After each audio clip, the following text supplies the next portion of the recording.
Chapter 2. Saturday, October 5th. By the time the sun began to rise the morning after Hermione's run-in with Draco Malfoy, she was already awake and dressed. With a blanket wrapped snugly around her shoulders and a strong cup of coffee in hand, she sat on the front steps of the cottage, welcoming the cold that rattled her lungs and seeped into her bones. After spending the night lying awake in the dark, petrified in uncertainty, she needed to feel the wood digging into her thighs and the hard earth beneath her feet. With her feet planted firmly on the ground, she felt less like she was slipping away into nothingness. From the moment she'd arrived in the Cotswolds, she'd felt riddled with desperation to just get back home. So, she told herself that she'd give it 2 days, long enough to convince everyone that she'd at least given it a shot, and then she would get herself back to London. But something about her conversation with Draco had shaken her. While they spoke for those few brief moments, Hermione had felt like herself again. It was only a few moments, but she had felt like the Hermione Granger she'd been a decade ago, charging full force ahead with the world at her fingertips. She'd been weighted down by sorrow for so long, she had forgotten what it felt like to be herself. It had probably meant nothing to Draco to make small talk with an old classmate for 5 minutes. In fact, Hermione was sure that he had already forgotten the entire thing. But those few minutes had shaken her to the core, and it had been her wondering if maybe her friends had been right all along about her needing a holiday. Hermione sat transfixed by her view from the porch as the world around her began to wake. The first rays of light were hazy and golden, cutting through the fog that hung low on the rolling hills. A chilly breeze blew past, shaking the trees and ruffling her unruly hair, bringing with it a freshness that only an autumn morning could bring. Dew on the grass, fallen leaves turning to mulch, the promise of rain soon to come. The sky grew steadily lighter, blurred hues of pink and orange stretching across the horizon. Tears began to leak from the corner of her eyes, and she curled in on herself, hunching her shoulders and squeezing her mug tightly between her palms. She forced herself to take in a shuddering breath as indecision rose up like bile in her throat. How could she possibly go back to London, to that deathly silent apartment that she had been imprisoned in for months, the home she had built with the husband who'd left her, the home where she'd lost her baby? But how could she stay here? When every unknown left her stupefied, she was afraid to forget, afraid to move on, afraid to feel. Everywhere she looked, there was another dead end. She needed something, anything, to give her a sign. A blinding wave of fear washed over her, and she choked on the pressure that had built up in her chest. Gulping in small bursts of air that didn't bring any relief, a guttural sob escaped her lips as tears poured down her cheeks, and she pressed her hands against her face, rocking back and forth on the stoop.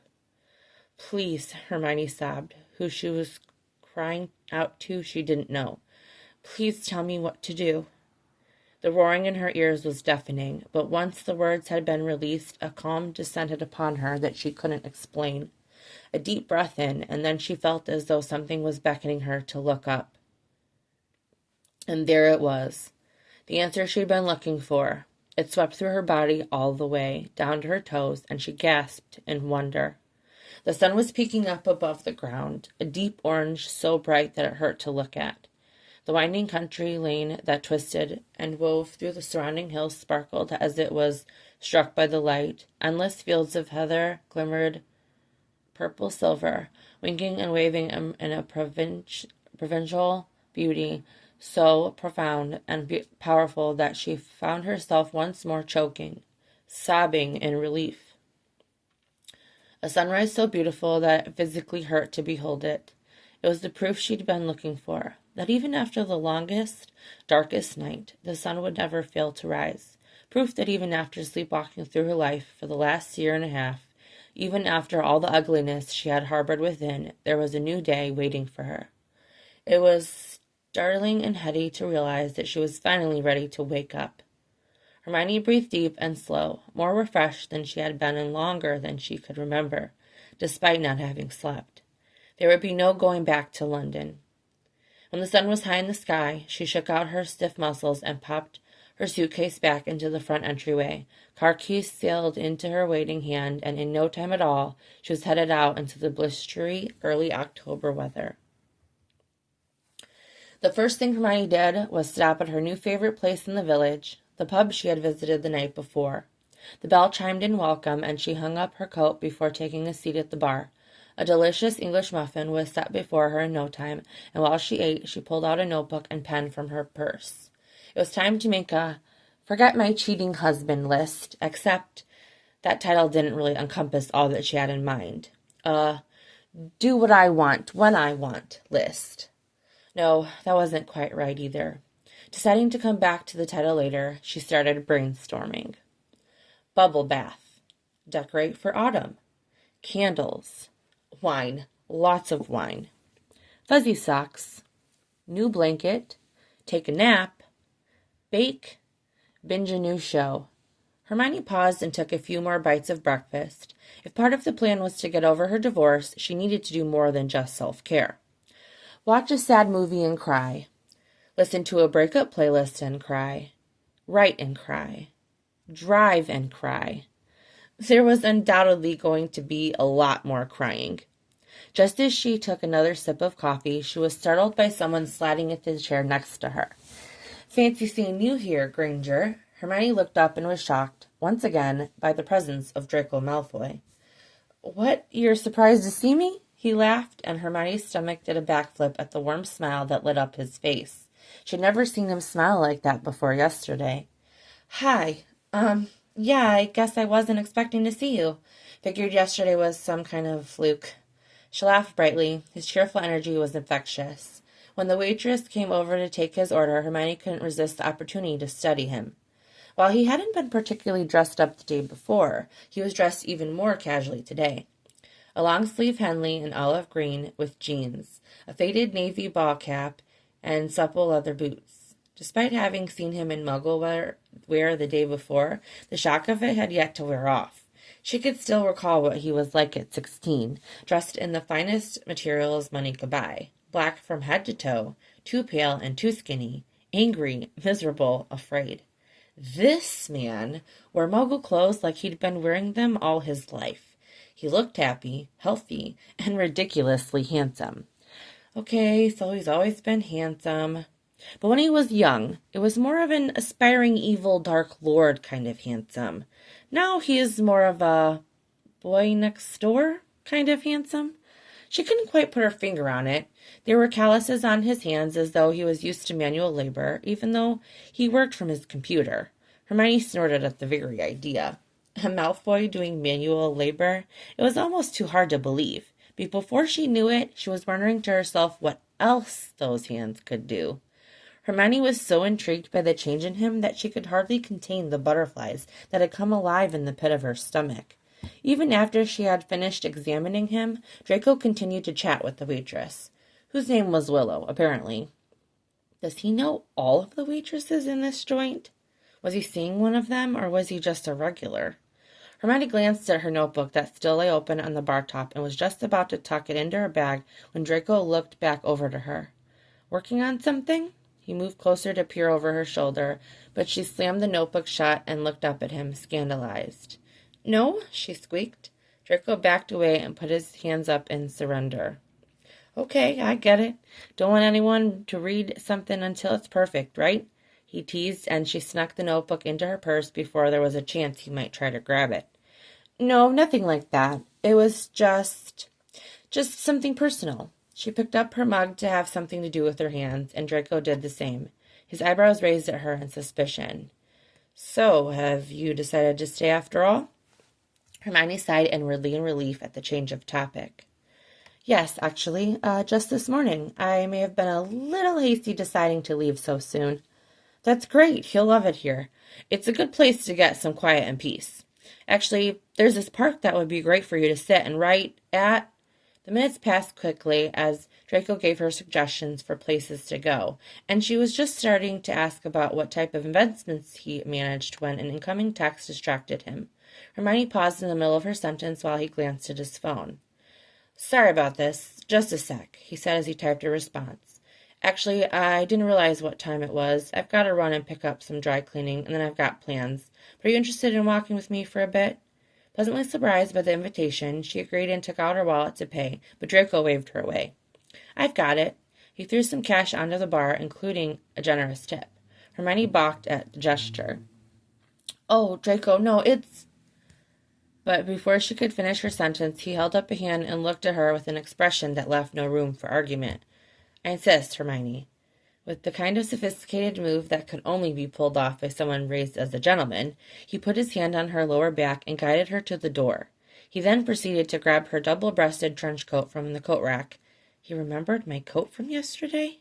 And hold it open for her to slip on. Sliding her hands through the arms of the coat as gracefully as possible, Hermione tried to breathe normally, lest Draco catch on to her nervousness.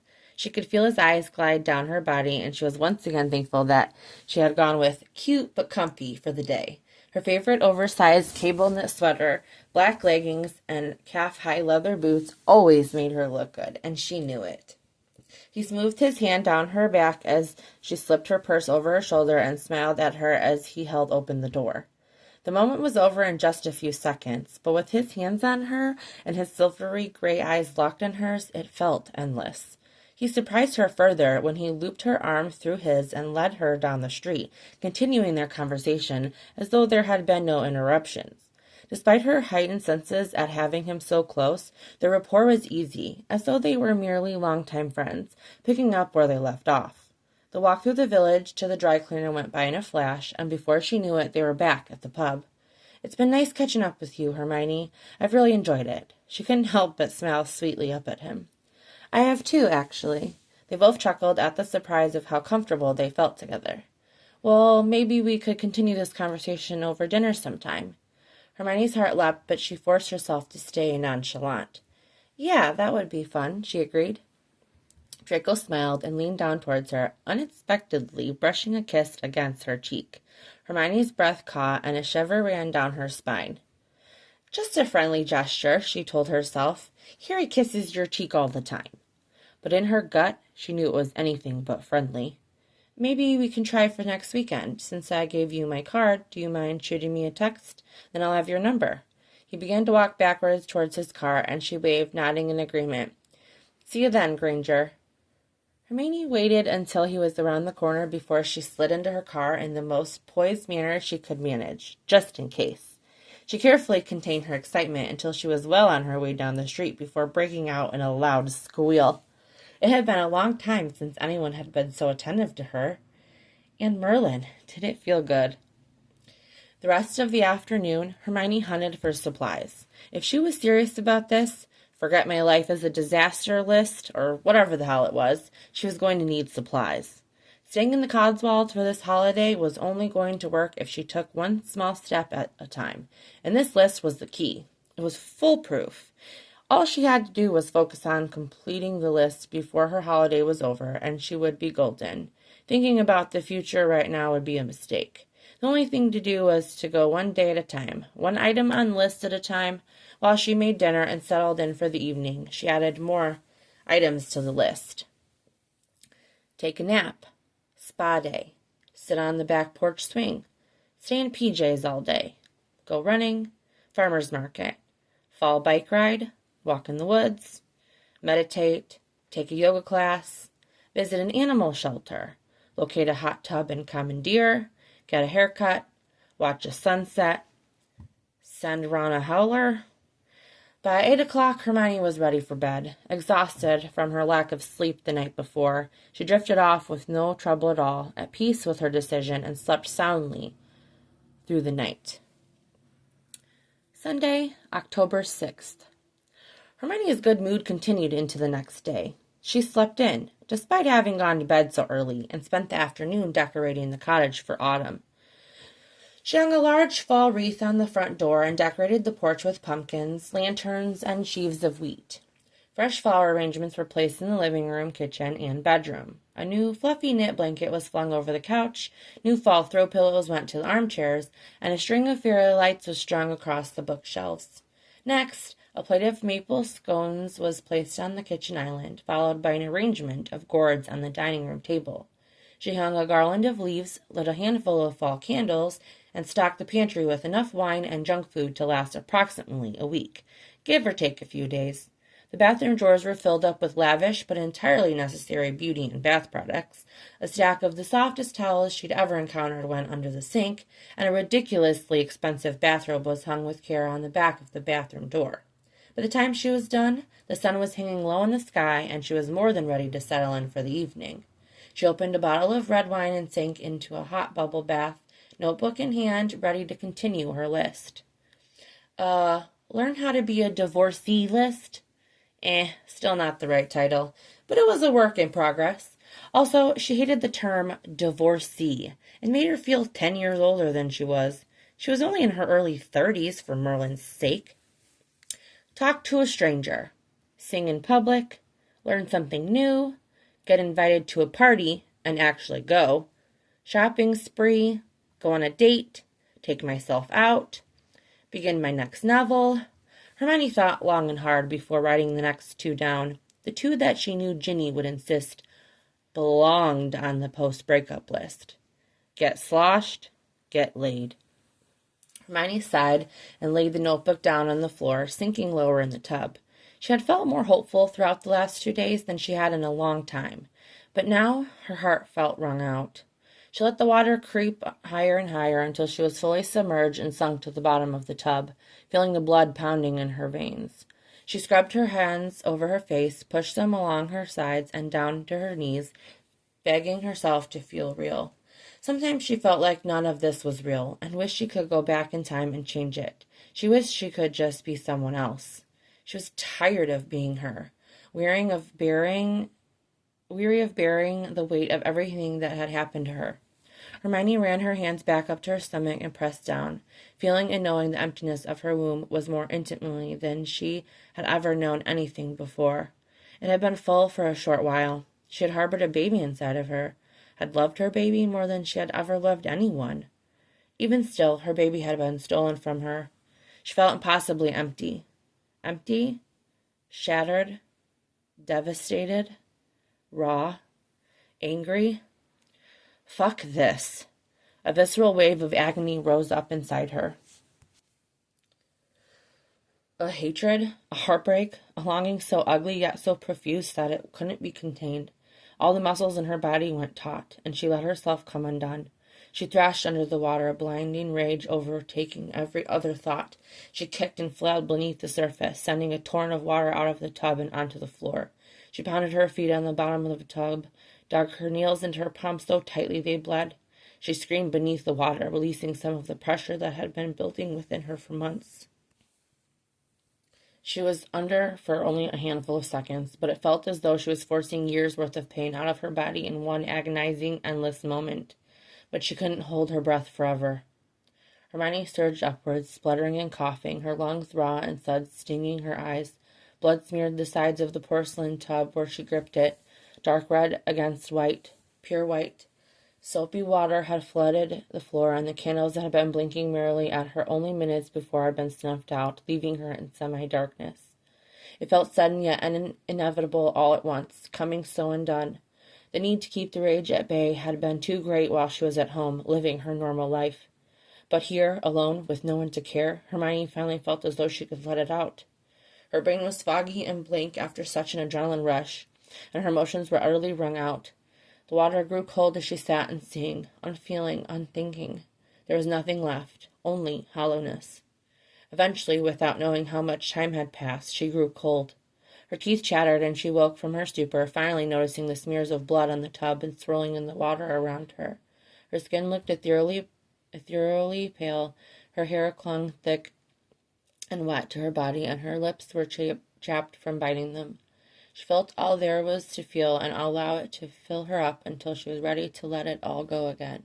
With only a thought, the healing energy of her magic flew across her cuts and mended her bruised heels, her bitten lips. The blood disappeared, the water that had flooded the floor evaporated, and hot water poured once more from the tap. Hermione's wine glass refilled itself, and she summoned the secret pack of cigarettes that she kept stashed in her purse. With a snap of her fingers, it was lit. Her head fell back against the tub, and she watched as the smoke unfurled from her lips and up to the ceiling. A few stray tears leaked from the corners of her eyes as one clear thought struggled through her foggy mind and up to the surface. I can do this. She would get through this one day at a time, resolving right then and there that she would complete at least one thing on her list every day. She was determined to get better. By the time December rolled around, she would be ready to face everyone again. She would roll into the new year a changed woman and leave this old, broken Hermione Granger behind. It was time to find herself again. It'll be fine, she murmured aloud to herself. I'll be fine. Hermione's skin was pruny by the time she emerged from the water, but her mind was finally relaxed. Wrapped in her extravagant new robe, she fell asleep on the couch watching the flames dance in the hearth. That night, she didn't dream of a poisoned knife digging into her arm or of blood gushing from her uterus and onto a tile floor. She didn't dream of falling through the sky or blood-red eyes and green bolts of light. She didn't dream of a slamming front door that reverberated through her mind over and over like a cadence that she could never forget. She didn't dream of any of the things that so often pervaded her mind in the twilight hours, not even the recurring nightmare that had her frantically searching for her lost child. Instead, she dreamed of a lake so still it could have been glass, calm, blue, constant, and a pair of kind, silvery gray eyes. Monday, October 7th. The next morning, Hermione couldn't pry herself out of bed. She had opened up a vault within herself, and now that it had been opened, it couldn't be closed. She slept off and on for the next 24 hours, succumbing to the heavy weight of sorrow that she had been running from for almost a year. It would have been her baby's first birthday in less than a month, but she had never really given herself the time she needed to grieve properly, so she was giving it to herself now. Wednesday, October 9th. Hermione ventured no further than the kitchen pantry and lived off of wine and a steady supply of junk food for nearly 3 straight days. By the time Wednesday evening rolled around, she was officially out of food and had to get out of the cottage. She slipped on a worn pair of leggings, an oversized Gryffindor hoodie, and some rain boots before throwing her hair up in a top knot. It felt good to cruise down the highway, open and free. Hermione cranked the radio and sang at the top of her lungs, feeling a little more like herself after indulging her need for wallowing. The supermarket was easy to find, and she had half a cartload full of wine and chocolate and crisps and all the comfort food she could think of. Oh, my God. Hermione froze in the middle of the biscuit aisle and listened intently to the voice that was drawing closer in the aisle next to her. It only took her a second to confirm that. Yep, she had the worst luck in the history of the universe. She hadn't showered or brushed her teeth in days. No doubt looked like a complete wreck, and who should she run into? Draco Malfoy, of course. It was one thing to run into him when she looked put together. It was another entirely to run into him in this outfit, without a lick of makeup on. She listened as he talked to someone on his cell phone and drew closer to her end of the aisle. Fuck, fuck, fuck, Hermione muttered under her breath, creeping on tiptoes past an elderly woman who gave her an odd look. She peeked around the corner and seemed to be in the clear, so she headed to the next aisle.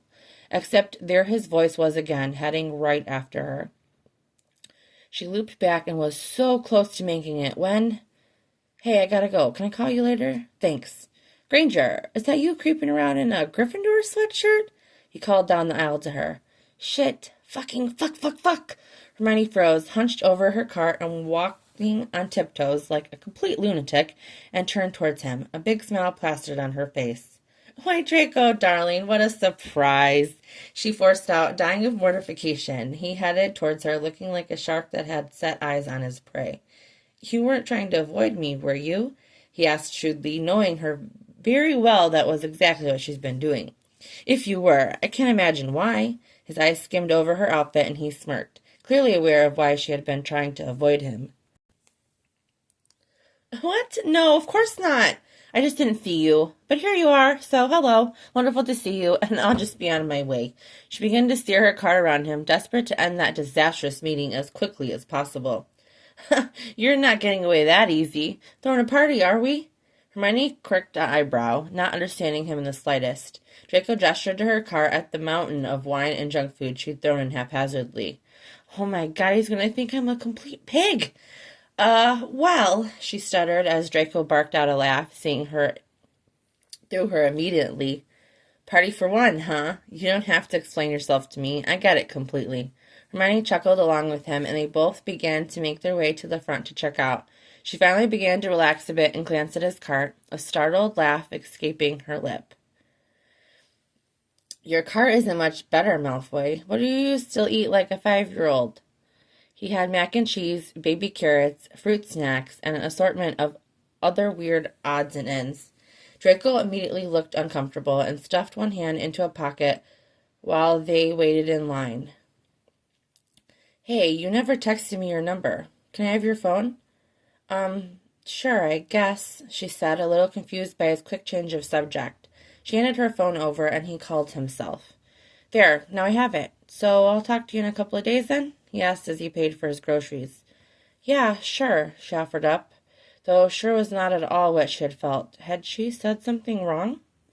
He gave her a quick nod that could only be described as terse and headed out of the store. Hermione paid for her groceries and headed back to the cottage, all the while wondering what the hell just happened. Friday, October 11th. On Friday morning, Hermione woke up, took a long hot shower, and ate a proper meal. Whatever was going on with Draco, she wasn't going to worry about it. Feeling a bit more like herself, she took a seat on the back porch swing and checked off the things off her list that she had accomplished on her Hermione Granger is a train wreck list. Bubble bath, decorate for autumn, candles, wine, lots of wine, fuzzy socks, new blanket, watch a sad movie and cry, check, check, check, stay in PJs all day, sit on the porch swing. After congratulating herself for making such great progress on her list, Hermione was ready to venture outside in the daylight. With a spring in her step and a heart full of optimism, she threw on the running gear she hadn't touched since the previous summer. It was time. 10 minutes into the run, her optimism had been replaced by another bout of fiery rage. Ron had convinced her that running would be dangerous for the baby, even though the healer had encouraged her to stick to her normal routine. He had cut her down in many ways, that being just one of them. He had inferred that she wasn't doing enough to keep the baby safe, and she had let him talk her into taking a break from running, a break that ended up being much longer than she had intended. And she had let him. She wasn't sure who she was more angry at, Ron or herself. Now she felt like her lungs might explode like an amateur when she'd been a marathon runner since her teens. She drove her feet into the ground and imagined that she was pummeling Ron's stupid, ugly ginger head. She pushed and pushed until, finally, at the 45-minute mark, she started to feel like she was flying. Her body was screaming and her heart was pounding, but she never felt more alive as she pounded down the country road with no end in sight. A beautiful golden glow lit up her path, and the afternoon sun danced off the falling leaves that floated down around her. A brisk wind whispered across her skin, and she breathed in the fresh air, a lightness filling her as she propelled herself forward. She could do this. She would do this. She was going to be okay. After about an hour and a half of running, Hermione had returned to the neighborhood where her rental cottage was located. Just as she was beginning to slow her pace, a figure in the distance caught her eye. A man that looked oddly familiar. It couldn't be. Hermione drew closer, watching as the man tossed a baseball with a young boy. No, no, no, no. How was it possible that Draco Malfoy owned a house right around the corner from the cottage she was renting? And who the hell did that kid belong to? There had never been anything in the papers about Malfoy having a child. Hoping against all hope that maybe Draco wouldn't see her, Hermione ducked her head and pulled her hood low over her eyes. Soaked in sweat and covered in mud was not exactly the look she had in mind for their next meeting, especially after that ill-fated run-in at the grocery store. On top of that, her face must look a fright. She should add run and cry to the list just so she could check it off. But luck was not on her side. So focused was she on avoiding Draco that she completely missed the giant mud puddle she was quickly approaching. 1 second she was hunched over trying to avoid being recognized. The next she was sprawled on her back in the mud, her head spinning and the wind knocked out of her. Fucking goddamn it, she gasped, right as a face appeared in her line of vision, hovering above her. A miniature version of Draco Malfoy. Those are bad words, you know, the boy was quick to inform her. Hermione didn't know how Draco had kept the fact that he had a son out of the press, but she had finally put her fingers on exactly what kind of handsome he had become. He was not boy-next-door handsome. He was DILF handsome. She was so fucked.